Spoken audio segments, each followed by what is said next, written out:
नमस्कार प्रिय बंधुओं, आप सभी का हमारे YouTube चैनल में बहुत बहुत स्वागत है। बंधुओं, आज के इस वीडियो में आप श्रवण करेंगे भाद्रपद मास के कृष्ण पक्ष की अजा एकादशी की पवित्र पावनी कथा। आप सभी श्रद्धालुओं से मेरा निवेदन है, यदि आप हमारे चैनल पर नए हैं तो कृपया चैनल को सब्सक्राइब कर लें, बेल आइकन को दबा दें, जिससे कि इस चैनल पर आने वाले सभी वीडियो का नोटिफिकेशन आप तक पहुंच जाए।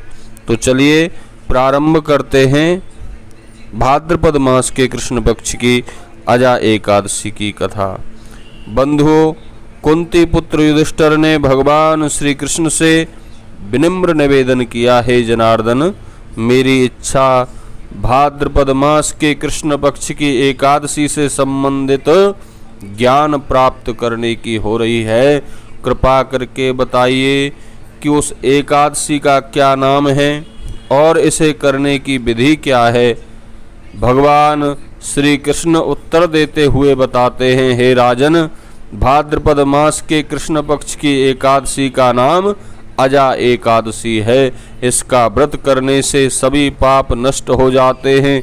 इस दिन जो कोई मनुष्य भगवान की भक्ति भाव से पूजा और व्रत करते हैं, उन्हें सभी पापों से छुटकारा मिल जाता है।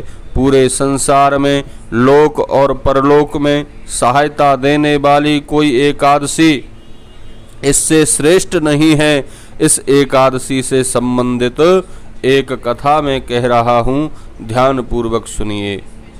पुराने युग की बात है। युधिष्ठिर अयोध्या में एक प्रतापी राजा राज्य करते थे। उनका नाम था हरिश्चंद्र।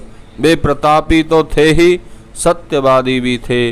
उन्होंने सत्य की रक्षा के लिए अपनी पत्नी और पुत्र तक को बेच दिया और स्वयं भी चांडाल के सेवक बन गए थे। चांडाल ने उन्हें शमशान में मुर्दे से आधा कफन लेने का काम सौंपा था। वह भी उन्होंने सत्य का पालन करते हुए स्वीकार किया और काम भी पूरी ईमानदारी से किया। इतनी विपत्तियां आने पर भी उन्होंने सत्य का साथ नहीं छोड़ा।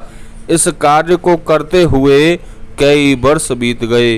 राजा हरिश्चंद्र को यह कार्य करते हुए दुख होता था और इससे छुटकारा पाने का उपाय सोचते रहते थे। एक बार जब वे अपने चिंतन में लीन थे, उस समय वहाँ गौतम ऋषि आए। राजा ने उन्हें प्रणाम करके अपनी व्यथा सुनाई। ऋषि उनकी व्यथा को सुनकर बहुत दुखी हुए। कुछ देर सोच विचार करके उन्होंने राजा से कहा, राजन, भाद्रपद मास के कृष्ण पक्ष की अजा नामक एकादशी आती है। आप उस एकादशी का विधि पूर्वक व्रत करें और उसी दिन भगवान का गुणगान करते हुए रात्रि जागरण भी करें। इससे आपके सब पापों का नाश हो जाएगा। यह कहकर मुनि अंतर ध्यान हो गए। बंधुओं, भाद्रपद मास के कृष्ण पक्ष की अजा एकादशी आई तो राजा ने गौतम ऋषि के कहे अनुसार विधि पूर्वक व्रत एवं रात्रि जागरण किया। इसके प्रभाव से राजा के सभी पापों का विनाश हो गया। स्वर्ग में बाजे बजने लगे और साथ ही फूलों की वर्षा होने लगी। राजा ने देखा उनके सामने ब्रह्मा, विष्णु, महेश के साथ अन्य बहुत से देवता खड़े हैं। उन्हें उनका मरा हुआ बेटा भी जीवित दिखाई दिया और पत्नी, जिसके तन ढकने तक को पूरा वस्त्र नहीं था, वस्त्र एवं आभूषणों से सजी हुई दिखी। उन्हें अपना खोया हुआ राज्य एवं पुत्र प्राप्त हो गया। मृत्यु के समय वे अपने परिवार सहित वैकुंठ लोक को चले गए।